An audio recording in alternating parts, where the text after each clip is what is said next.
इस साल को तो उद्योग वर्ष के रूप में ही हमने डिक्लेयर किया है। 24-25 फरवरी को खास करके ये मान के चलो कि ग्लोबल इन्वेस्टर समिट जो होने वाली है उसका लिए हमारे लिए ये एक तरह से नया बूस्टअप का काम करेगा। वर्तमान का बजट जिसके माध्यम से नए उद्योगपतियों को 2 करोड़ तक का कर्ज का प्रावधान किया गया है, स्टार्टअप को भी 10 से बढ़ाकर 20 करोड़ किया है, 27 प्रमुख क्षेत्रों में ऋण की गारंटी का शुल्क को 1% कम किया है, उद्यम पोर्टल पे भी 5 लाख की सीमा वाले को लिए विशेष अनुकूल क्रेडिट कार्ड शुरू हुआ है। जल जीवन मिशन भी इसी प्रकार से लाभकारी है। हमारे यहाँ 2028 तक जल जीवन को जो जोड़ा है, जिसके माध्यम से 36 लाख से ज्यादा लोगों को हम भी इस दायरे में लेकर के मध्य प्रदेश को 100% तक ले जाने की दिशा में आगे बढ़ेंगे।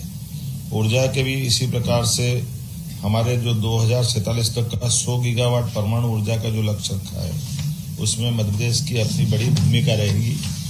मैं मान के चलता हूं कि कई सारे ऐसे सेक्टर जिस पे काफी देर तक मैं बात कर सकता हूं। टूरिज्म का है, हमारे गरीब कल्याण का भी इसी प्रकार से है। प्रधानमंत्री आवास में भी हमने नए नए रिकॉर्ड बनाए हैं। जो स्कूल, हॉस्पिटल, आकांक्षी जिला, खास करके पूंजीगत सहायता 1.5 लाख करोड़ से निरंतर रखने का जो निर्णय किया है, इसमें प्रदेश को 12,000 करोड़ का ब्याज रहित ऋण भी प्राप्त हो सकेगा। ये बड़ा हमारे लिए हमारी अर्थव्यवस्था के लिए बड़ी भूमिका रहेगी। 12 लाख स्ट्रीट वेंडरों को लाभान्वित कराने का, ये खास करके उच्च ब्याज दर वाले अनौपचारिक क्षेत्र में ऋणों से राहत पहुंचाने का पीएम स्वनिधि का भी लाभ हमको मिलने वाला है। मैं मान के चलता हूं कि विकास केंद्रों के रूप में शहरों के भी सृजनात्मक विकास को लेकर के जो निर्णय हुआ है,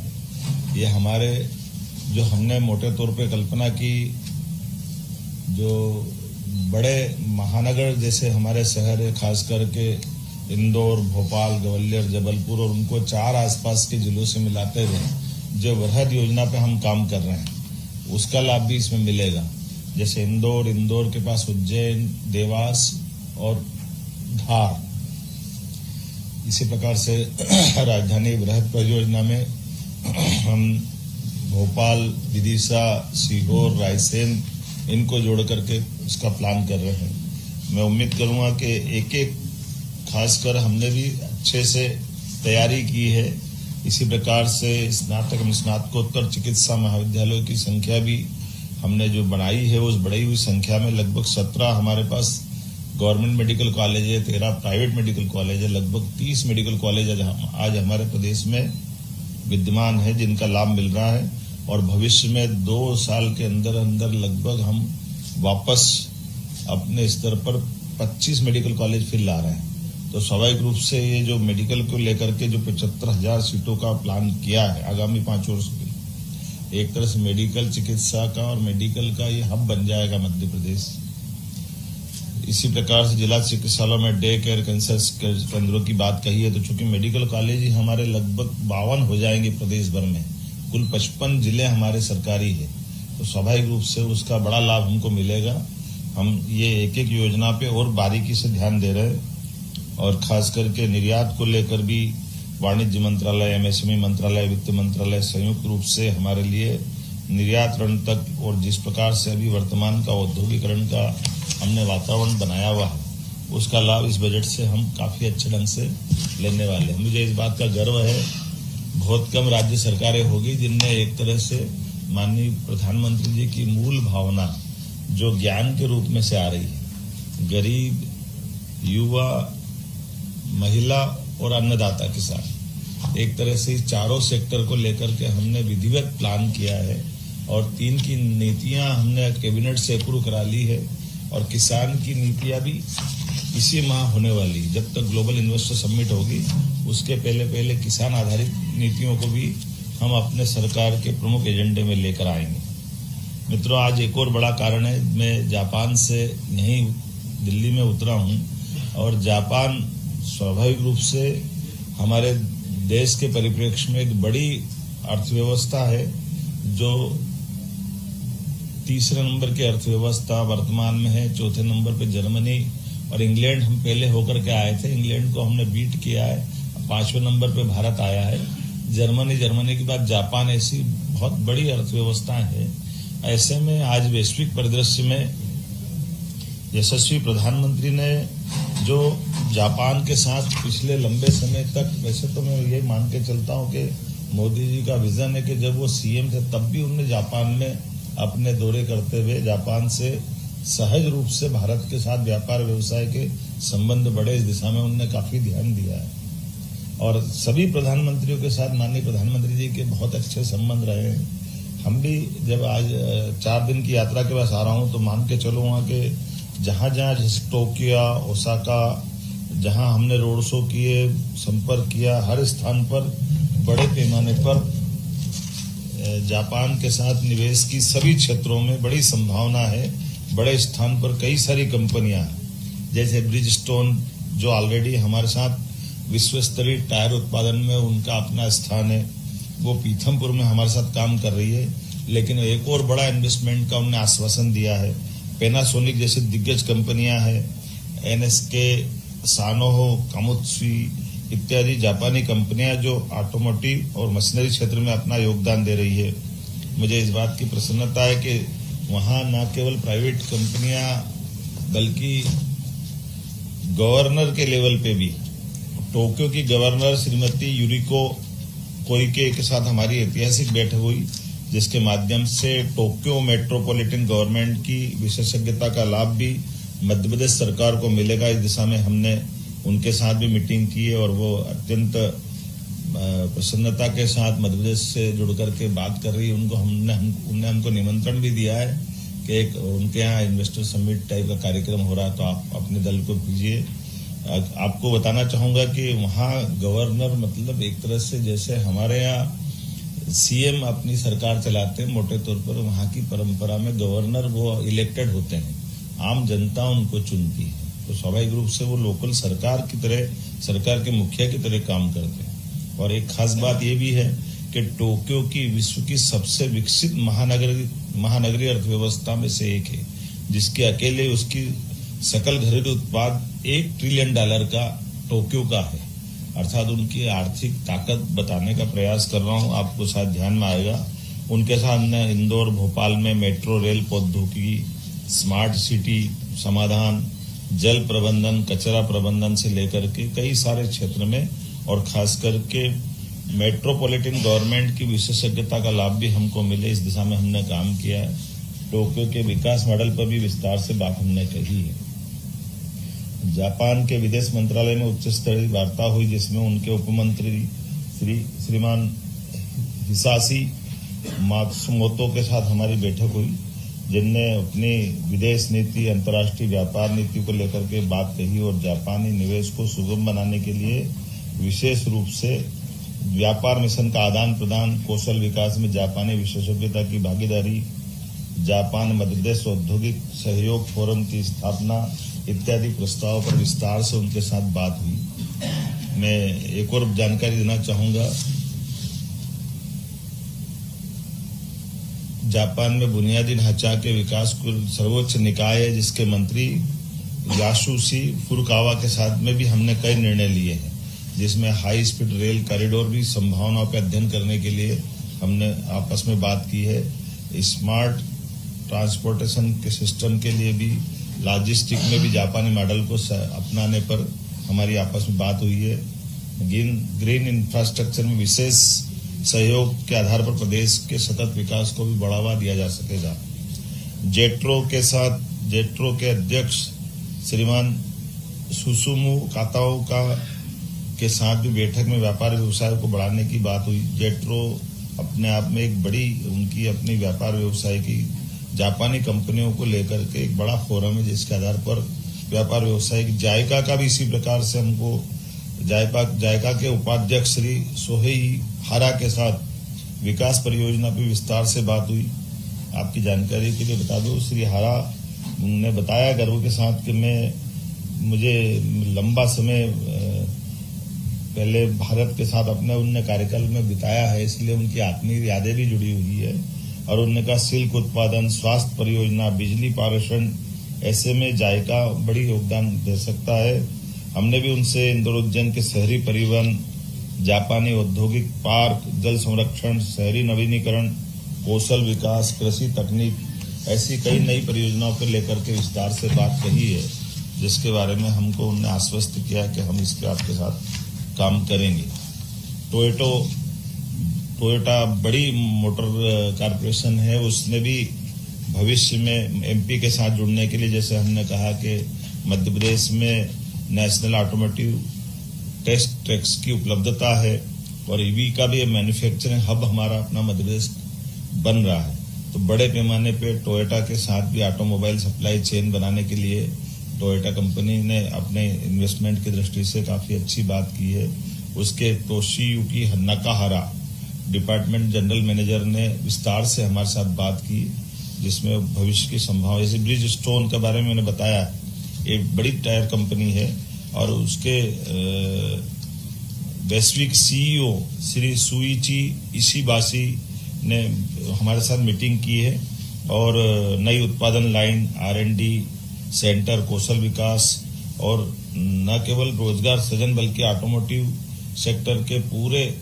इकोसिस्टम को वो मजबूत करने के लिए हमारे साथ जुड़ने को तैयार है। सिस्मेक्स के साथ भी जापान की मेडिकल टेक्नोलॉजी वाली कंपनी के साथ में विस्तार से बात हुई है। जैसे आपकी जानकारी के लिए बता दूं,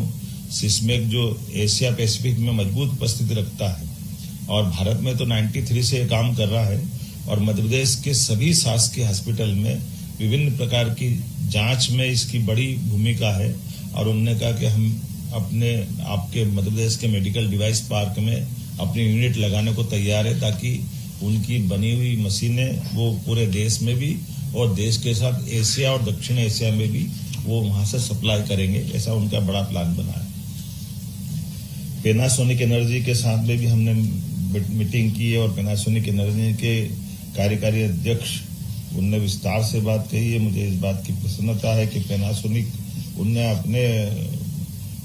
वैश्विक मॉडल पर भविष्य की संभावना वाले राज्यों में से और भविष्य की संभावना वाला देश उनने कहा कि यद्यपि हमारा यूरोप से लेकर विश्व के सभी देशों के साथ संबंध है, लेकिन अब भारत हमारी प्राथमिकता में और भारत के साथ मध्य प्रदेश उनके लिए सबसे पहली प्राथमिकता है, जिसके पास पर्याप्त लैंड बैंक है, पर्याप्त एनर्जी है, सरप्लस एनर्जी है और लोगों का और बाकी एक उद्योग को बढ़ाने के लिए जो अनुकूलता होना चाहिए, लेबर प्रॉब्लम वगैरह ऐसा कोई होती नहीं है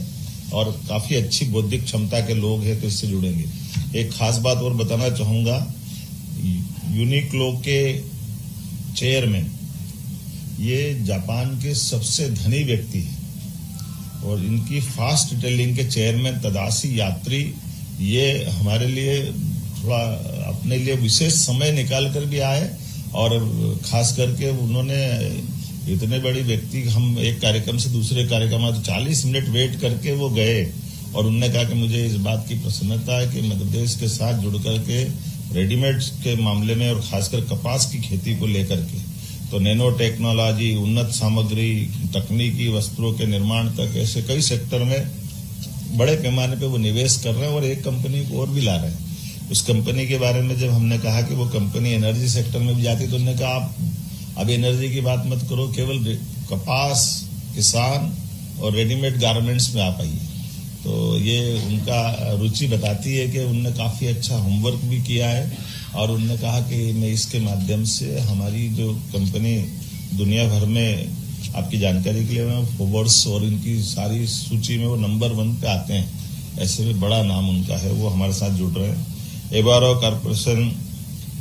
नितोरी होल्डिंग्स, नाम तो बहुत सारे हैं, मैं भी आपको इतनी सारी चर्चा के बीच में काफी होमवर्क हुआ है, मैं मान के चलूंगा। लेकिन जापान बिजनेस फेडरेशन से लगा करके Technocraft limited, Tokyo interactive session, लगातार हमने मेडिकल डिवाइस और याकोगावा इलेक्ट्रॉनिक्स कॉर्पोरेशन से लगाकर इन सबसे रणनीतिक आधार पर व्यापार व्यवसाय की बड़ी संभावना पे हमने काम किया है, जिसमें खास करके जैसे किटामुरा केमिकल्स,